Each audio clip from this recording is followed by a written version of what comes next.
ನಮ್ಮ ನೇರ ಪ್ರಶ್ನೆಗಳಿಗೆ ಅತಿಥಿಗಳ ಉತ್ತರ ಇದುವೇ ಸುವರ್ಣ ಟಾರ್ಗೆಟ್. ಇಂದಿನ ಅತಿಥಿ ನಿಡುಮಾಮಿಡಿ ಮಹಾಸಂಸ್ಥಾನ ಮಠದ ಪೀಠಾಧ್ಯಕ್ಷ ವೀರಭದ್ರ ಚನ್ನಮಲ್ಲ ಸ್ವಾಮೀಜಿಯವರ ಕಾರ್ಯಕ್ರಮ ಸ್ವಾಗತ. ಸೊ ತಾವು ಈಗ ಹಿಂದೂ ಧರ್ಮದ ಖಳನಾಯಕರಂತೆ ಕಾಣ್ತಾ ಇದ್ದೀರಿ. ಹಿಂದೂ ಧರ್ಮದ ಪರವಾಗಿರ್ತಕ್ಕಂಥವರು ಹಿಂದೂ ಧರ್ಮದ ಖಳನಾಯಕ ಅಂತ ಬಿಂಬಿಸ್ತಾ ಇರೋದು, ವೀರಶೈವರಲ್ಲಿ ಕೆಲವರು ವೀರಶೈವ ಧರ್ಮದ ಖಳನಾಯಕ ಅಂತ ಬಿಂಬಿಸ್ತಾ ಇರೋದು. ಸೊ ಖಳನಾಯಕ ಬಿಂಬಿಸ್ತಾ ಇರೋದು ನಿಜ. ಸೊ ತಾವು ಖಳನಾಯಕ ಅಲ್ಲ? ಖಂಡಿತ ಅಲ್ಲ. ನಾನು ನಾಯಕನೂ ಅಲ್ಲ, ಖಳನಾಯಕನೂ ಅಲ್ಲ. ಆದರೆ ನಾಯಕನಾಗುವಂಥ ಧಾವಂತದಲ್ಲಿದ್ದೀರಿ. ಆ ಕಾರಣಕ್ಕಾಗಿ ಹಿಂದೂ ಧರ್ಮಕ್ಕೆ ತಾವು ವಿಲನ್ ಆಗ್ತಾ ಇದ್ದೀರಿ. ನನಗಂಥ ಭಾವನೆ ಯಾವತ್ತೂ ಬಂದಿಲ್ಲ. ನಾನು ವ್ಯವಸ್ಥೆಯೊಳಗಿನ ಅವ್ಯವಸ್ಥೆ ಬಗ್ಗೆ, ಶೋಷಣೆಯ ಬಗ್ಗೆ, ಕ್ರೌರ್ಯದ ಬಗ್ಗೆ ನಾನು ಪ್ರತಿಭಟನೆ ಮೊದಲಿಂದ ಮಾಡ್ತಾ ಬಂದಿದ್ದೀನಲ್ಲ. ಪೀಠಕ್ಕೆ ಬಂದ ಮೇಲಂತೂ 23 ವರ್ಷಗಳಿಂದ ನಾನು ಈ ಪ್ರಯತ್ನವನ್ನು ಮಾಡ್ತಿದ್ದೀನಿ. ಆಯಾ ಸಂದರ್ಭಗಳು ಬಂದಾಗ ನನ್ನನ್ನು ಈ ರೀತಿಯಾಗಿ ಚಿತ್ರಿಸ್ತಕ್ಕಂಥ ಒಂದು ಪ್ರಯತ್ನ ಮಾಡ್ತಿದ್ದಾರೆ ಕೆಲವರು, ಪ್ರಜ್ಞಾಪೂರ್ವಕವಾಗಿ ಮಾಡ್ತಿದ್ದಾರೆ.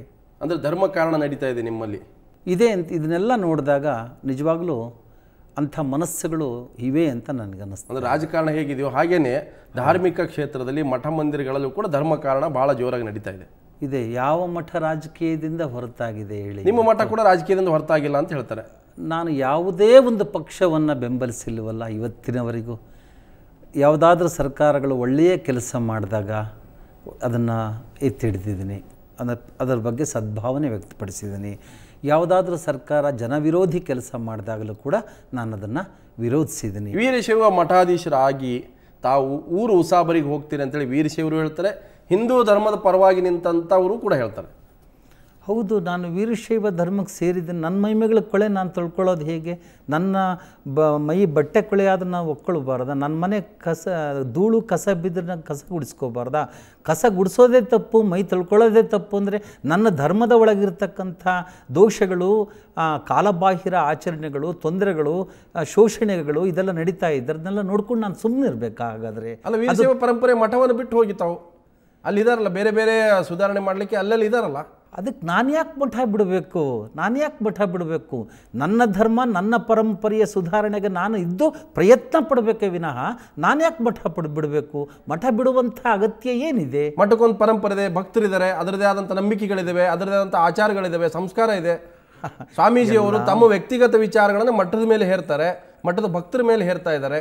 ಖಂಡಿತ ಅದು ತಪ್ಪು ಕಲ್ಪನೆ. ಯಾರೋ ಅದು ಒಂದು ನನ್ನ ಬಗೆಗಿನ ಅಪಪ್ರಚಾರದ ಒಂದು ಭಾಗ ಅಂತ ನಾನು ಭಾವಿಸ್ಕೊಳ್ತೇನೆ. ಆದರೆ ದೋಷಗಳ ಬಗ್ಗೆ, ಕೆಡುಕುಗಳ ಬಗ್ಗೆ ಮತ್ತು ಆ ಧರ್ಮ ಸಂಪ್ರದಾಯಗಳ ಹೆಸರಿನಲ್ಲಿ ಶೋಷಣೆ ಮಾಡುವಂಥ ಶಕ್ತಿಗಳ ಬಗ್ಗೆ ನಾನು ಅದನ್ನು ವಿರೋಧ ಮಾಡ್ತಿದ್ದೀನಿ. ಅದು ನನ್ನ ಧರ್ಮ, ನನ್ನ ಕರ್ತವ್ಯ ಅಂತ ನಾನು ಭಾವಿಸ್ಕೊಂಡಿದ್ದೀನಿ.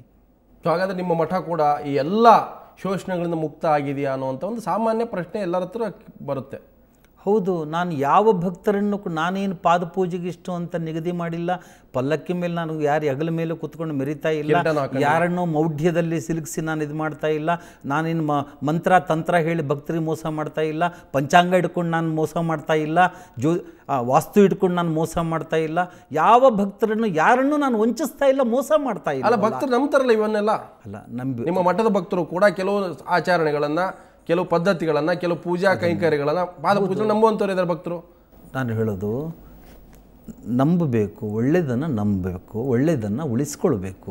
ಯಾವುದು ಕೇವಲ ಮೌಢ್ಯವೋ ಅದನ್ನು ಬಿಡಬೇಕಾಗ್ತದೆ ಅಂತ.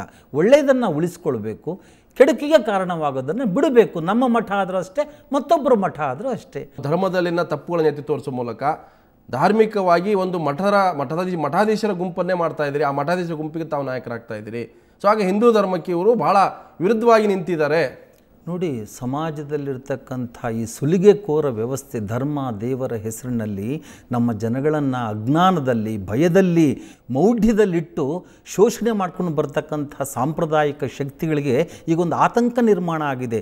ನಾಡಿನಲ್ಲಿ ಪ್ರಗತಿಪರವಾಗಿ ಯೋಚನೆ ಮಾಡ್ತಾ ಇರತಕ್ಕಂಥ ಎಲ್ಲ ಸಮುದಾಯಗಳ ಮಠಾಧೀಶರನ್ನು ಒಗ್ಗೂಡಿಸಿ ಈ ಅನ್ಯಾಯದ ವ್ಯವಸ್ಥೆ ಹೋಗಬೇಕು, ನಮ್ಮ ಎಲ್ಲ ಶೋಷಿತ ವರ್ಗಗಳು ಇದರಿಂದ ಮುಕ್ತರಾಗಬೇಕು. ಅಷ್ಟೇ ಅಲ್ಲ, ಮೇಲ್ವರ್ಗದ ಜನಗಳು ಕೂಡ ಈ ಶೋಷಣಾ ವ್ಯವಸ್ಥೆಯಿಂದ ಹೊರಗೆ ಬರಬೇಕು ಅಂತ ಹೇಳಿ ನಾನು ಅವ್ರನ್ನೆಲ್ಲ ಸಂಘಟಿಸಿ ಹೋರಾಟ ಮಾಡ್ತಾ ಇದ್ದೇನೆ ವಿನಃ ಅದಕ್ಕೆ ನಮ್ಮದು ಸಾಮೂಹಿಕ ನಾಯಕತ್ವ. ಇಲ್ಲಿ ನಾಯಕ ಉಪನಾಯಕ ದಂಡನಾಯಕ ಹಿಂಬಾಲಕರು ಅಂತ ಇಲ್ಲ.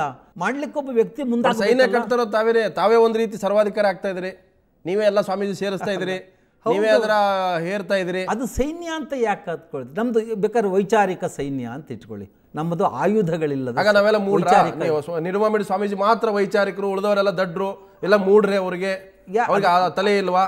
ಅದನ್ನ ನಿಡುಮಾಮಿಡಿ ಸ್ವಾಮೀಜಿ ಆ ರೀತಿ ಯಾವತ್ತೂ ಹೇಳಿಲ್ಲ, ಹೇಳ್ತಾ ಇದ್ರಿ ತಾವು. ನಾವು ಹೇಳೋದು ಸರಿ, ಸಮಾಜ ಹೀಗೆ ಇರಬೇಕು, ನಾವು ಹೇಳೋದು ಸತ್ಯ. ಇದು ತಪ್ಪು ಕಲ್ಪನೆ, ಅದಕ್ಕೆ ಅದು ನಿರಾಧಾರವಾದ್ದು. ಒಳ್ಳೆಯದನ್ನು ಹೇಳೋದು ಸರ್ವಾಧಿಕಾರ. ನಾನು ಹೀಗೆ ಹೇಳ್ತೀನಿ, ವೈಚಾರಿಕ ಒಂದು ಸೈನ್ಯ ಕಟ್ಕೊಂಡು ಹಿಂದೂ ಧರ್ಮದಲ್ಲಿ ಕಳಂಕವನ್ನು ತೊಳೆಯುವಂಥ ನಾಯಕತ್ವ ವಹಿಸಿದಿನಾದರೆ ತಾವು ಕಾವಿ ಯಾಕೆ ಹಾಕಿದಿರಿ? ಅಲ್ಲ, ಇಲ್ಲಿ ಎರಡು ಪ್ರಶ್ನೆಗಳು. ನಾನು ಹೇಳೋದು, ನಾನು ಅವೈದಿಕ ಪರಂಪರೆಗೆ ಸೇರಿದಂಥವನು ಮೂಲತಃ. ನನ್ನ ಪೂರ್ವಜರು, ನನ್ನ ಶರಣರು, ನನ್ನ ಹಿಂದಿನ ಮುನಿವರ್ಗದವರು, ಹಿಂದಿನ ಸಾಧಕರು ಅವೈದಿಕ ಪರಂಪರೆಯವರು. ನಾನು ವೈದಿಕ ಪರಂಪರೆ ಅವೈದಿಕ ಪರಂಪರೆಯಲ್ಲಿ ಶ್ರೀಗಳು ತಾವೊಬ್ಬರೇ ಅಲ್ಲ. ನಾನು ಒಬ್ಬನೇ ಅಂತ ನಾನು ಹೇಳಿದ್ನೆ. ಇದು ಬಹಳ ದೊಡ್ಡ ಪರಂಪರೆ ಇದೆ. ಮೊದಲನೇದು, ನಾನು ವೈದಿಕ ಪರಂಪರೆಗೆ ಸೇರಿಲ್ಲ ಅನ್ನೋದು ಒಂದು ಅಂಶ. ಎರಡನೇದು, ಹಿಂದೂ ಧರ್ಮ ಅಂದರೆ ನನ್ನ ಪರಿಸರದ ಧರ್ಮದಲ್ಲಿ ಅದು ಒಂದು ಪ್ರಬಲವಾದಂಥ ಪರಂಪರೆ ಇದು. ಈಗ ಹಾಗಾಗಿ ನಮ್ಮ ಜನ ಈಗ ಅದನ್ನೂ ಆಚರಣೆ ಮಾಡ್ತಾರೆ. ಅದರೊಳಗಿರೋ ಕೆಟ್ಟದ್ದು ಹೋಗಬೇಕಂತ ನಾನು ಬಯಸೋದು ತಪ್ಪಲ್ಲ. ಹಿಂದೂ ಧರ್ಮವನ್ನು ಪಾಲಿಸ್ತಾ ಇಲ್ಲ, ಪೆರಿಯಾರ್ ಹಿಂದೆ ಹೋಗ್ತಾ ಇದ್ದೀರಿ, ಅಂಬೇಡ್ಕರ್ ಹಿಂದೆ ಓಡ ಹೋಗ್ತಾ ಇದ್ದೀರಿ, ನಾರಾಯಣ ಗುರು ಹಿಂದೆ ಓಡ ಹೋಗ್ತಾ ಇದ್ದೀರಿ, ಅದೇ ನೀವು ಖಳನಾಯಕ ಅನ್ನುವಂಥ ಪ್ರಶ್ನೆ ಬರ್ತಾ ಇರೋದು ಈಗ. ಅಲ್ಲ ರೀ, ನಮ್ಮ ಸಮಾಜವನ್ನು ಸುಧಾರಣೆ ಮಾಡಲಿಕ್ಕೆ ಅಂಬೇಡ್ಕರ್ ಅಂಥವ್ರು ಎಷ್ಟು ಸೇವೆ ಮಾಡಿದ್ದಾರೆ. ಅಂಬೇಡ್ಕರ್ ಅಂಥವರು, ಗಾಂಧಿ ಅಂಥವರು, ಫೂಲೆ ಅಂಥವರು, ವಿವೇಕಾನಂದ ಅಂಥವರು, ನಾರಾಯಣ ಗುರು ಅಂಥವ್ರು ಇಲ್ಲದೇ ಇದ್ದರೆ ನಮ್ಮ ಸಮಾಜ ಇನ್ನೂ ಎಂಥ ದಾಸ್ಯದಲ್ಲಿರ್ತಿತ್ತು, ಎಷ್ಟು ಇನ್ನೂ ಆ ಶೋಷಣೆಯ ಕ್ರೌರ್ಯದಲ್ಲಿ ನರಳುತ್ತಾ ಇತ್ತಲ್ವ. ಅಂಥ ಮಹಾನುಭಾವರೆಲ್ಲ ಬಂದು ಇದನ್ನು ಸುಧಾರಣೆ ಮಾಡಿದ್ರಲ್ವ, ನಮ್ಮ ಕಣ್ಣು ತೆರೆಸಿದ್ರಲ್ವ, ನಮಗೆ ಸನ್ಮಾರ್ಗವನ್ನು ತೋರಿಸಿದ್ರಲ್ವ. ತಾವು ವೀರಶೈವ ಧರ್ಮದ ಪ್ರತಿಪಾದಕರ ಅಥವಾ ಅವೈದಿಕ ಧರ್ಮದ ಪ್ರತಿಪಾದಕರ? ಮೂಲತಃ ವೀರಶೈವವು ಕೂಡ ಅವೈದಿಕ, ಹಾಗಾಗೇ ನನಗದೊಂದು ಹೆಮ್ಮೆ ಇದೆ. ಆದರೆ ಕೆಲವರು ಅದನ್ನು ವೈದಿಕೀಕರಣಗೊಳಿಸಿ ಇಡೀ ಲಿಂಗಾಯತ ಸಮುದಾಯವನ್ನು ವೈದಿಕರ ಬಾಲಬಡುಕರನ್ನಾಗಿ ಮಾಡಲಿಕ್ಕೆ ಇವತ್ತು ಮಾಡ್ತಿದ್ದಾರಲ್ಲ, ಅದು ನಿಜವಾಗಲೂ ಅದರ ಬಗ್ಗೆ ನನಗೆ ನೋವಿದೆ. ನಾನು ನಾಯಕನೂ ಅಲ್ಲ, ಖಳನಾಯಕನೂ ಅಲ್ಲ.